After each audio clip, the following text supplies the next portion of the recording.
Hey, Rick Hansen here in the Amazing Greats podcast studio with a glimpse into the life of a resilient survivor and all the blessings that made that possible along the way.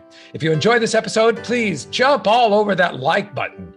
It is our powerful way to help the podcast grow, and we really appreciate your support on that. If you like stories of insight and encouragement like this, hit the subscribe button too, because that's all we do here at the Amazing Greats podcast. Okay. So today's episode is in part the story of one man's alcoholic mom who was kidnapped at 16 and made a Nazi slave laborer, and his abusive dad who had lifelong PTSD as a survivor of the Polish army. It had all the makings for a major dysfunctional family, and that's exactly what it was. Then came his own bout with drugs and alcohol that ultimately brought him to the brink of ruining his own life as well. But God was watching out for him along this rocky journey and had bigger and better plans for Stefan Rybak, the hero in this story. On the other end of the story, we're going to find success, we're going to find family, forgiveness, and joy. So hang in there. It was a shocking and life-threatening heart diagnosis and surgery that actually paved the way for a 5-year journey to put this story in a book and share it with the world. I'm excited for you to meet and get to know my new friend, Stefan Rybak. Let's go. Such a great story you tell in a new book that you just published. And it's funny because you and I, although we have radio backgrounds in common, have never really met and never really had an opportunity to even talk or communicate with one another. But for some reason, you ended up on my Facebook friends list. And so you post quite a little bit. And I have to acknowledge you right from the get-go that you have some of the most positive, uplifting, inspirational posts of anybody on Facebook. And I really appreciate that, especially through this last year when we're politically charged, when social unrest is prevalent, the pandemic, all of that was such downers. And every time I scrolled down my Facebook page and saw yours, I said, I know this is going to be a good one. So I stop and read it. So I acknowledge you for that. Stefan, welcome to the show. Well, first of all, Rick, I want to say that I'm very honored to be on the show with you. And thank you very much for your kind words. You know, I grew up in a very, very turbulent household. And I have a feeling we might get into that a little bit later on. Absolutely, in this discussion. And, you know, we're all blessed with different gifts.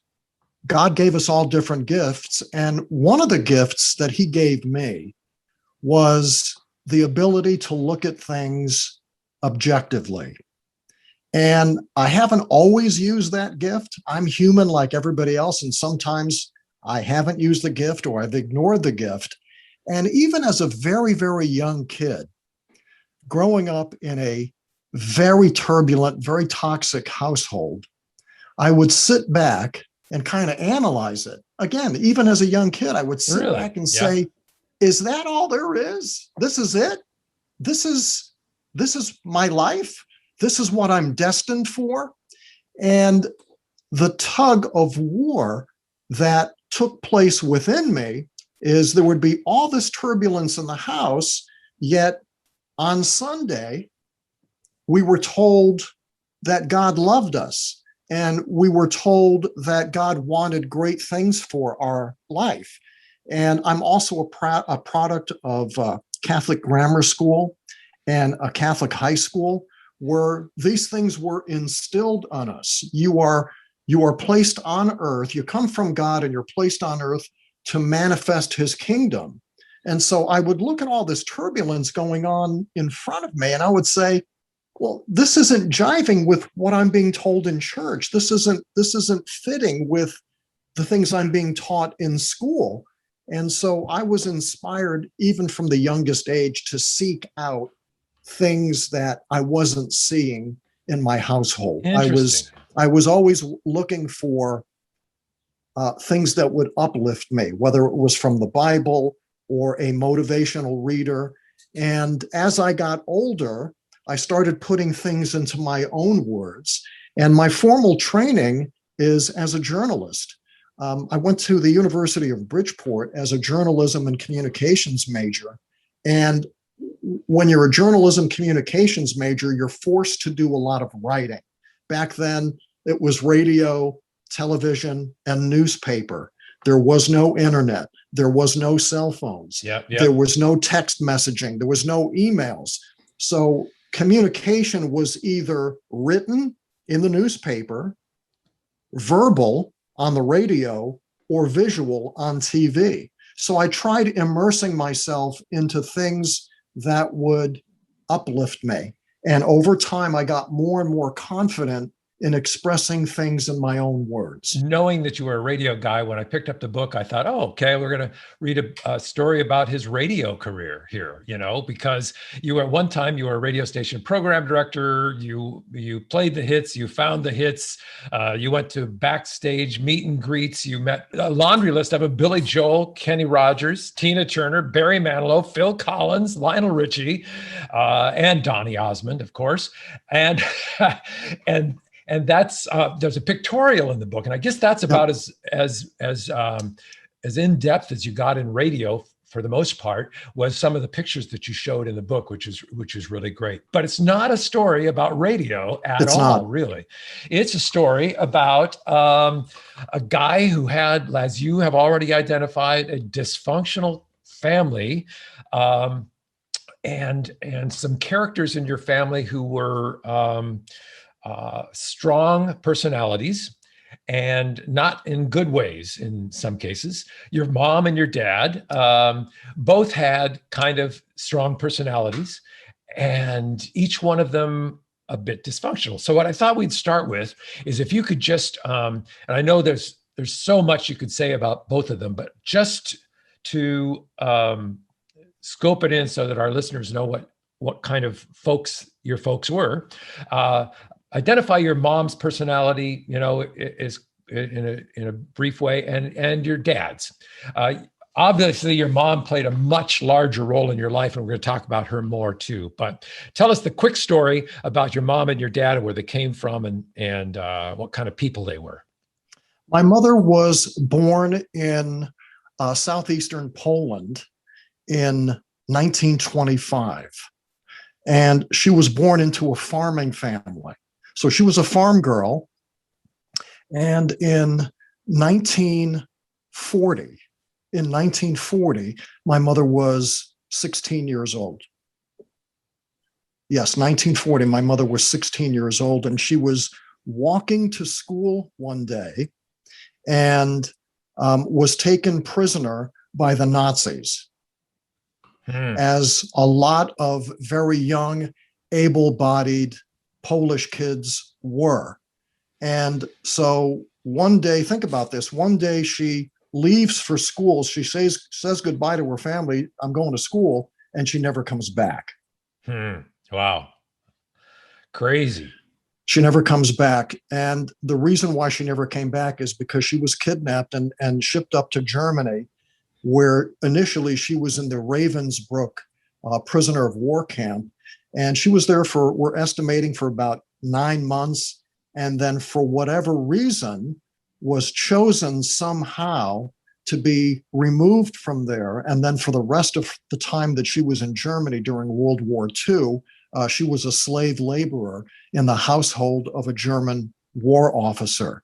My father was a city boy, born and raised in Warsaw, and the economic circumstances of his family life were such that it made more sense to him to join the Polish army.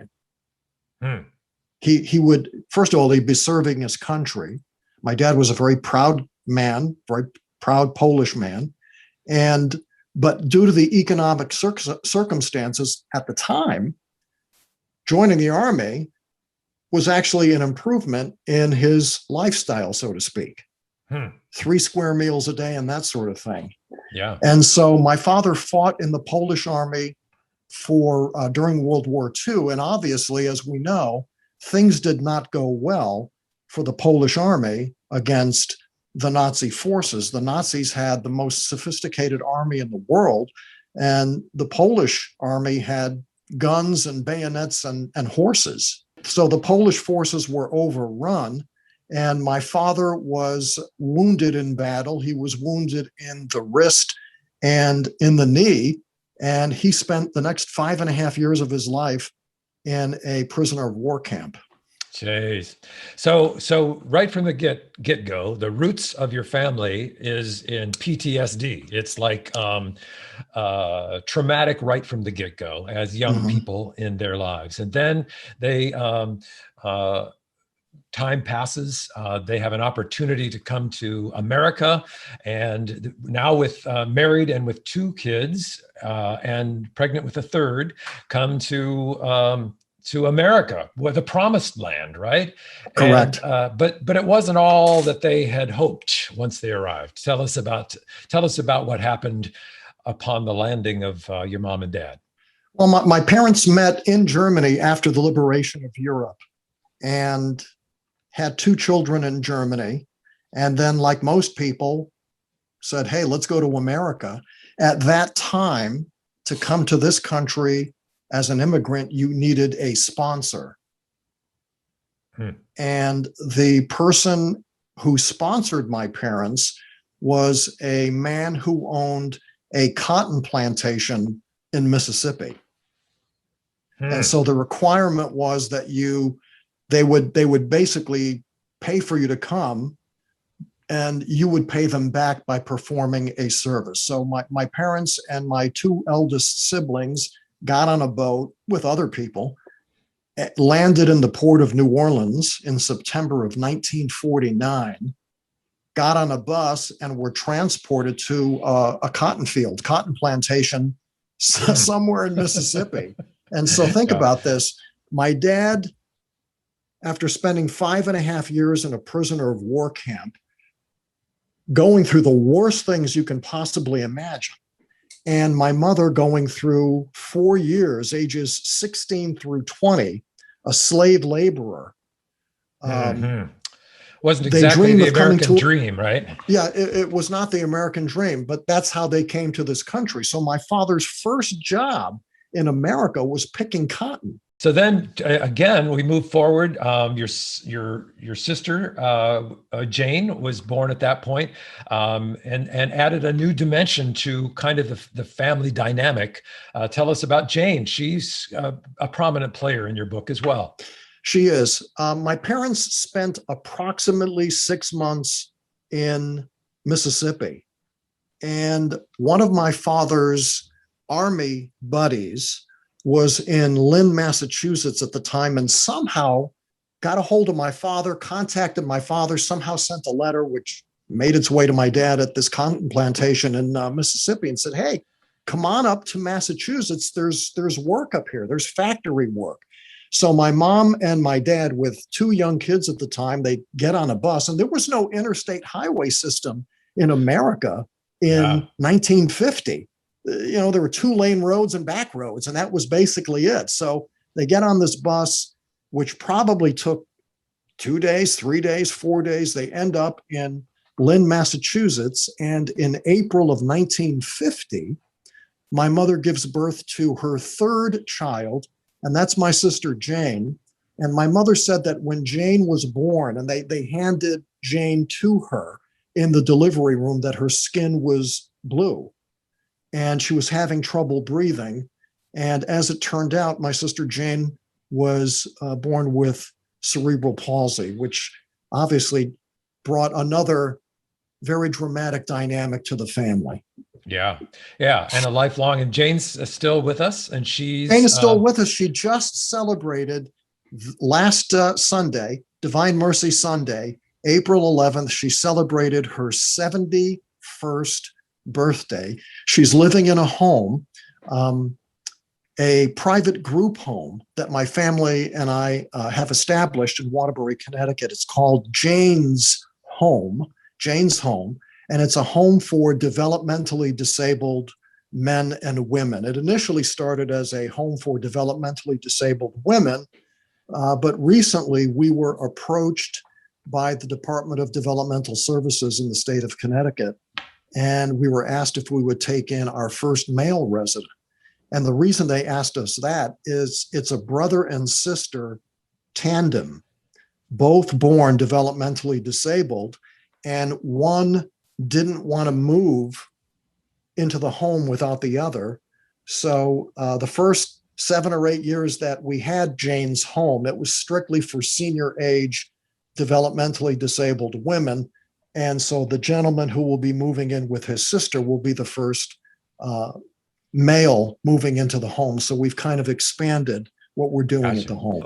When your mom passed, 2013, yeah. Spoiler alert. Mom, we haven't talked about that, but mom has passed. And that's a key part of your story as well. But, I love the way your book interweaves things amongst family members, friends of the family, and it doesn't tell a linear story necessarily, right, although it does follow a storyline, but it's not linear because you jump back to some things that entered into this scenario earlier on. Very good read, by the way. Thank you. It's a great book. But tell us, so the dysfunction. So mom, and you and mom had a special bond. Dad, there was a divorce. Mom and dad split up. Dad kind of took off, and you and your mom created this kind of lifelong bond. But she wasn't exactly the perfect. She wasn't Harriet Nelson. The Nelson, the Ozzie and Harriet. She had some issues, and that created some difficulty in your life. So tell us about Maria. Well, I just want to go back to the dynamic with my parents. My memories of my parents as a kid was that there was always a lot of fighting going on. The happiest moments were, Christmas Eve or Easter, but invariably there was a lot of drama on those days as well. So when my parents got divorced, they split up. I was like 12 or 13. They got divorced. I was like 13 or 14. It was actually a moment of relief for me. Yeah. Because I grew up with all this turbulence, arguing, the fighting. My dad was not an evil man, but he was a very troubled man. He spent, as I said, 5.5 years in a prisoner of war camp. And there were a lot of things that happened to him during that experience. And my father was deeply troubled by that experience, as you can probably imagine. My father, were he alive today, would have been diagnosed with severe PTSD. Yeah. And so my mother had her own version of PTSD from being a slave laborer from the ages of 16 to, think about that, 16 years old. She's kidnapped, shipped to another country, and she's a slave laborer from the ages of 16 through 20. So the fact that my parents were both dysfunctional people, highly flawed people, it's not a surprise when you realize, when you think about what they lived through. And so my parents ended up getting divorced, and the two people that lived with my mother were me and my developmentally disabled sister, Jane. All of my other siblings were older to much older, so they were already out of the house. So here I am, 13, 14 years old, and all of a sudden I'm being raised by a single mother, and all of a sudden I'm the man of the house. So that's a lot of responsibility for me to handle, but the greater responsibility obviously fell on my mother's shoulders. And it was around that time, when I was 7th grade, 8th grade, freshman in high school, that another dynamic entered the household, and that was my mother's alcoholism. I don't remember her drinking or being drunk when I was a young kid. But I think after the divorce, I think the pressures of being the sole bread, my father didn't pay any child support. So the responsibilities of paying the mortgage and paying the light and buying groceries, that all fell onto my mother. And she was not a well-educated woman. She never completed what we would consider a basic education. So the only job she could get was as a cook in a restaurant. And she paid whatever that job paid. It wasn't a lot of money. One of the ways that she coped was by drinking. And obviously, alcohol has an effect on people's minds, and it has an effect on people's behavior. And so when my mom was sober, just a great, great, unbelievably wonderful, powerful, dynamic, engaging, lovely person. When she drank, she was awful. It was just awful to be around, as you can probably imagine. So here I am, 13, 14, 15, 16, in my teens, and I'm growing up in a household that on some days my mom is great, on other days she's drunk, and we have a developmentally disabled person in the name of my sister Jane. Yeah. It was tough. And you never knew what to expect from day to day because things change. So how did your faith, did your faith play a role in helping you through all of that? Do you remember that being a source of help to you? It was a tremendous source of help, Rick. Again, I'm a product of Catholic grammar school and Catholic high school. And regardless of whether or not my mother was an alcoholic, she insisted that we go to Mass as a family every Sunday. So even after I became a hot rockin' flame-throwing top 40 disc jockey, working the overnight shift, midnight to 6, I'd get home at 6:15, 6:20 on a Sunday morning. My mother insisted that we go to the 8 o'clock Polish Mass because we had to go to church, and we had to go to that particular Mass because that was the only Mass that was said in Polish. And my mother wanted us to stay in touch with our heritage.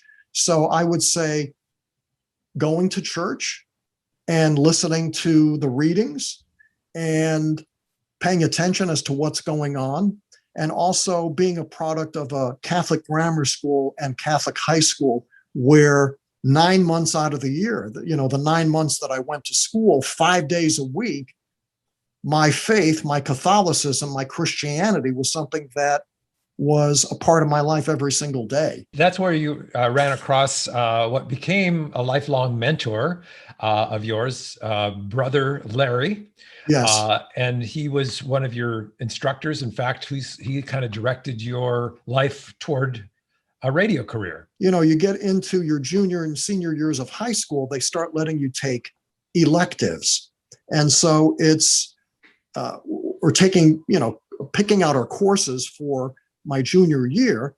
And I see on the list of electives, I see this course entitled Mass Media 101.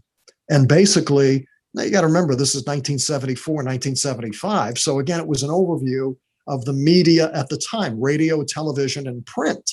Right. And even though I didn't play basketball in my sophomore year, I still had the jock mentality. So the jock mentality is, I want to pick a course that's interesting to me, that I don't have to do a lot of work, and it'll be easy, and I'll get a good grade. There you go. Sounds Mass perfect. Media 101. Right? I love listening to the radio. I like watching TV, and I like reading the newspaper. So I walk into the class the first day, and standing at the front is Brother Larry Lucier. And Brother Larry is a brother of Holy Cross. I had Brother Larry in my sophomore English class. And it's not that he was a bad guy, but man, he was really, really tough. Very, very demanding. In fact, quick story, and this was not in the book, but in my sophomore English class, I did very well in that class. One day at the end of class, Brother Larry said, "Stefan, I want you to stay after class. I want to talk to you about your paper." Now I'm looking at this paper that he had just given me an A+ on. And I'm saying, well, what could he possibly want to talk to me about? And what he wanted to talk to me about was this. He said, "Stefan, I gave you an A+ because you are the best writer in this class. But knowing you like I think I know you, this paper is not indicative of your best work. So I'm just giving you fair warning that this time I gave you an A+ because compared to the other papers in this class, it's an A+. I'm not going to do that anymore if you fail to give me your best work. I know you are more capable than what's reflected in this paper that you've given me. So from now on, and I just want to let you know, fair warning, from now on, I'm not going to grade your papers based on a comparison to the other papers in this class. We've already established, I already know you're the best writer in the class. I'm going to start grading these papers based on what I think you're capable of. So if you don't start giving me your best writing, it's going to be reflected in your grades, and it's not going to be an A+. He put some accountability on your abilities, right? Yeah. As a sophomore, you're kind of like, wow, you're not really quite sure how to react to that other than with fear. So that was the experience that I had with Brother Larry. I walk into Mass Media 101, day one of that class, and who's standing at the front of the class? It's Brother Larry. And all of a sudden my heart sank. And I'm like, man, I just can't get away from this guy. So I sat through the first class, and the first class was him giving the general outline of what the course was going to be like. He was going over the syllabus of the semester. And I remember making a notation in my notebook. I just can't catch a break is what I wrote down. And what I wanted to do was to drop the class and just pick something else, because I didn't want to go through another semester with Brother Larry. And again, it's not that he was a bad man. He was a wonderful man, but just really challenged his students to the core, to develop what they had within them. And that's what Brother Larry challenged me to do. And so, and in the challenging, he suggested to you that you check out the local radio station. Is that kind of how? Yeah. What happened was he gave all of the students an assignment specifically for them. So remember, he's getting to know each student, which says a lot about the type of teacher that Brother Larry was. He got to know the strengths and weaknesses and interests of every student. And for whatever reason, Brother Larry noticed that I had an interest in radio. I loved top 40 music, is what we called it at the time. So I listened to WWCO radio, our hometown top 40 radio station. How he came to know that, I'm not exactly sure, but the assignment that he gave me was to connect with one of the disc jockeys at WWCO radio and to shadow them. So in other words, this is a project that went on for 4, 5, 6 weeks. It wasn't a one-shot thing. So I had to call the radio station. And it's funny how things happen, Rick, because the first person I called at the radio station was the guy who was doing the morning show at the time. And he did a great morning show, but he was also this kind of crotchety old top 40 disc jockey. Yeah. So who shall remain nameless. So I called him and, explained this project that I'm working on. And he said, you don't want, radio stinks. You don't want to get into radio, but if you really got to do this project, call Tom Collins, which was the radio name of the guy who did the afternoon show. Call him. So I did. And Tom Collins readily agreed right off the bat to let me shadow him. And it was during the course of that project that I just became entranced with broadcast radio. I said, you know what? I'm not going to be one of the top 10 best basketball players of all time anyway.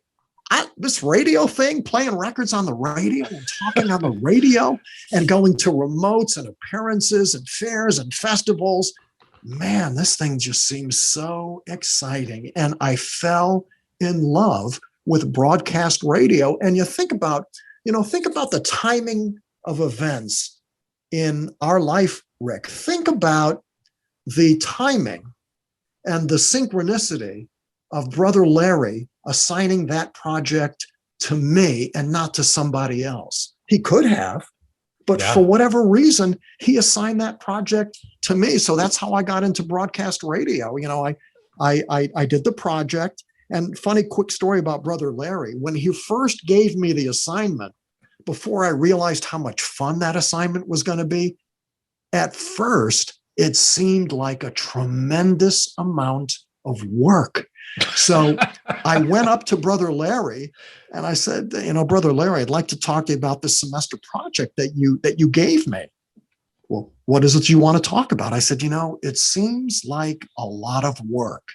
And without hesitating, Brother Larry looked at me and he said, Stefan, it seems like a lot of work because it is a lot of work and you're the perfect man to do it. And so was born Steph in the Nighttime, right? Steph in the Nighttime was in a very short period of time, I went from, production guy, board operator to hot rockin', flame throwing, overnight disc jockey. And before I did my first on-air shift as a jock, I went to the program director I had at the time. And of course, back then, all the disc jockeys were changing their names. And so I went to the program director at the radio station. I said, well, what air name do you think I should use? He said, there's not that many Stefans in the world. It's just not a very common name. I think that you should use your first name, Stefan. And I said, well, not everybody calls me Stefan back then. Yeah. He said, well, what do they call you? I said, they call me Steph. So he says, let's do this.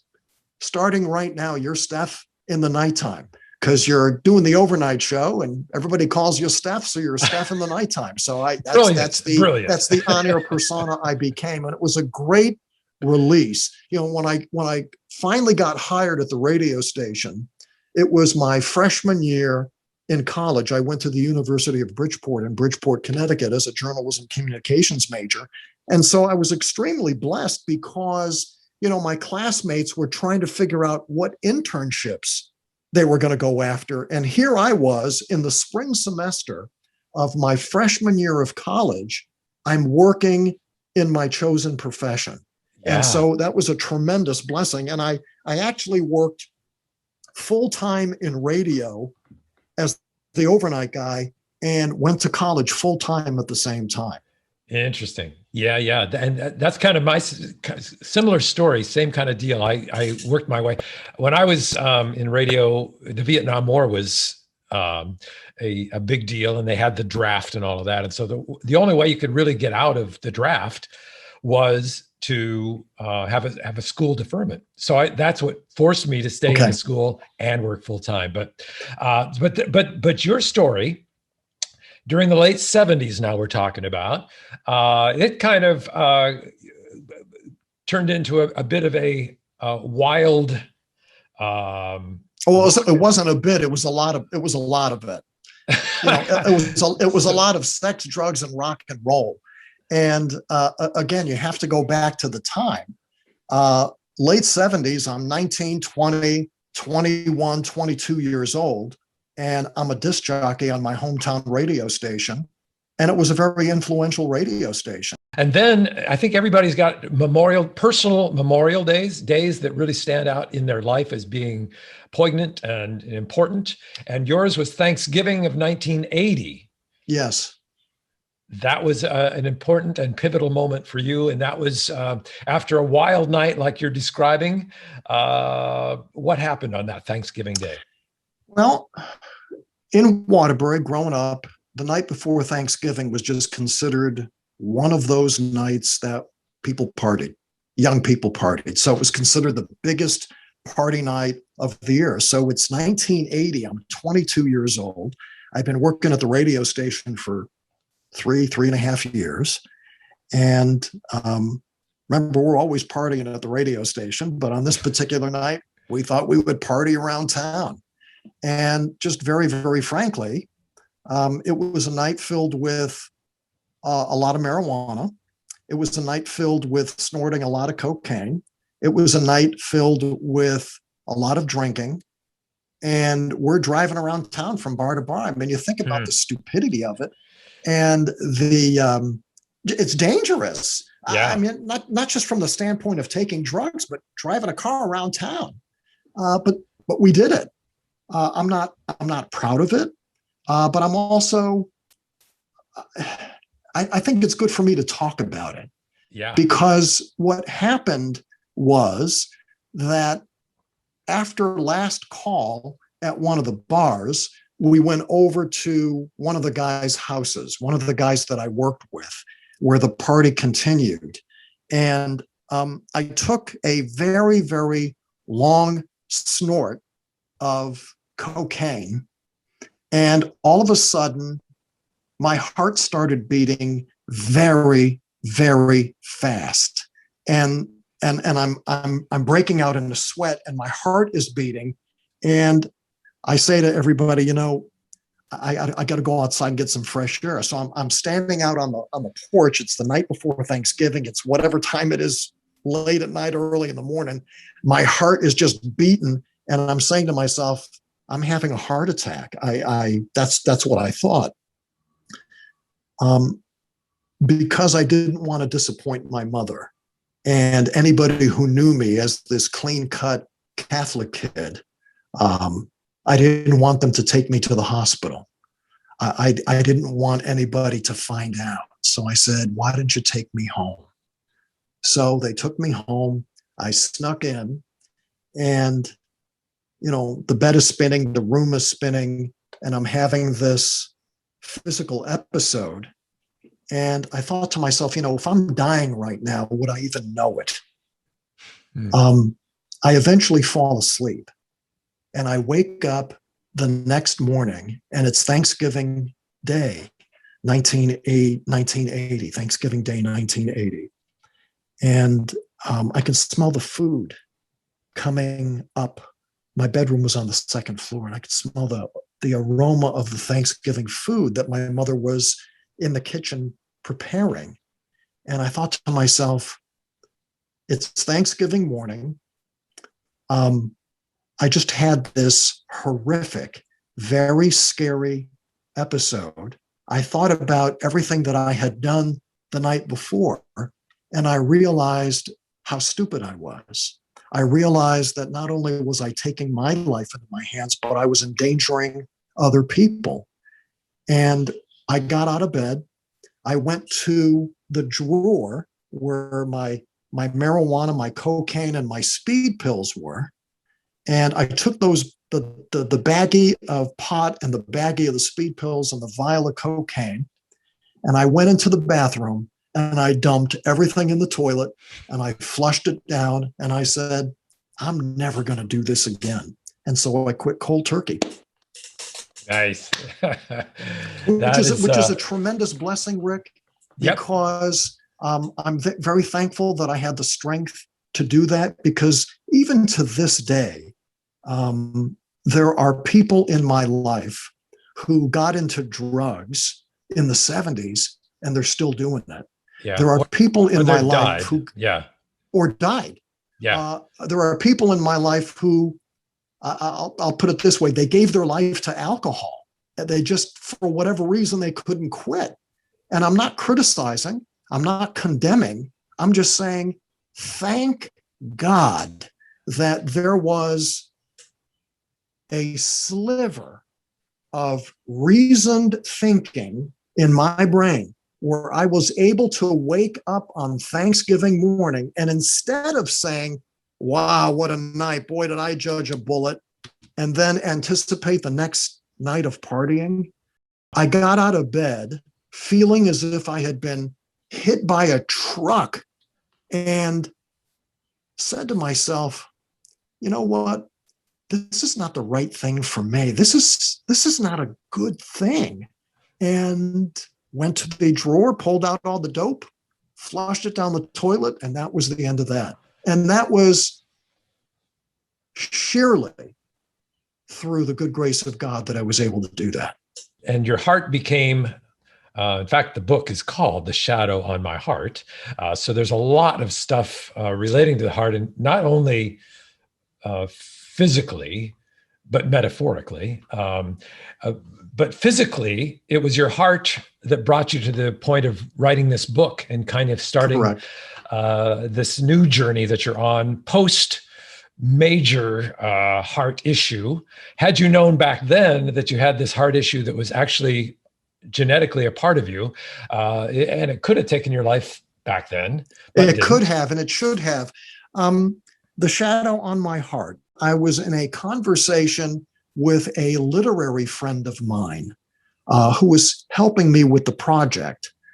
And it was actually his suggestion. He said, Stefan, I've got an idea for a title of your book. And I said, what is it? He said, The Shadow on My Heart. And when he verbalized those words, Rick, I got a chill up and down my spine. And I said, that's the title of my book. And the reason why I fell in love with the title, and the reason why that title has such deep personal meaning to me, is not only because it pertains to the shadow that was seen on my heart in that X-ray, but also to the shadows of the heart that I dealt with growing up. You know, shadows, we think of them as very mysterious things. And very often we think of shadows as frightening things. And so The Shadow on My Heart is a book about these things that are scary, like growing up with a mother who's an alcoholic. The shadow on my heart, the frightful things that I witnessed having a father who was abusive, not because he was a bad man, but because he had seen through the war man's inhumanity to man, and it scarred him mentally.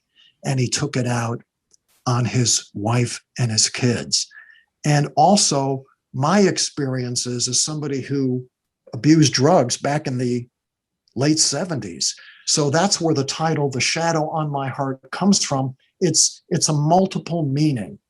If anybody really is looking for a great read and a great story and an inspirational story of getting through, you know, sometimes as I was reading it, I was saying, in this scenario, with this kind of family background, how does this guy end up being a successful, wonderful family man and live to share that with the world? And it's a testament to your ability to learn from the struggles in a positive way, knowing that this isn't the way it's supposed to be, and there must be something better, as you first said in the initial part. Is that all there is? Is that all there is? I would look at those things and I would say, is that all there is?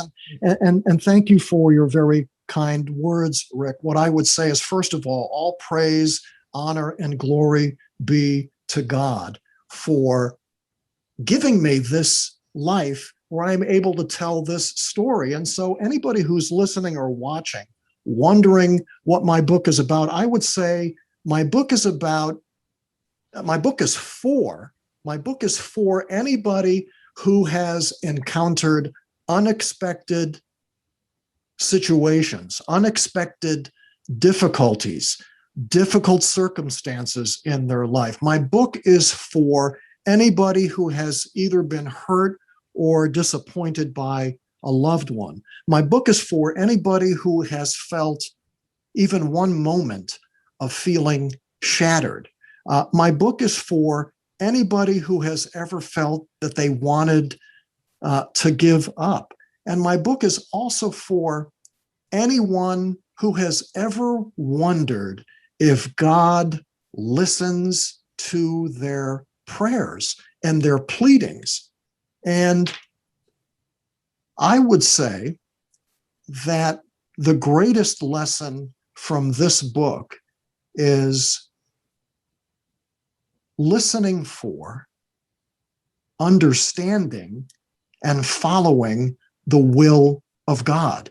And when you are not able to understand his will, then you'll be given the strength to follow through anyway.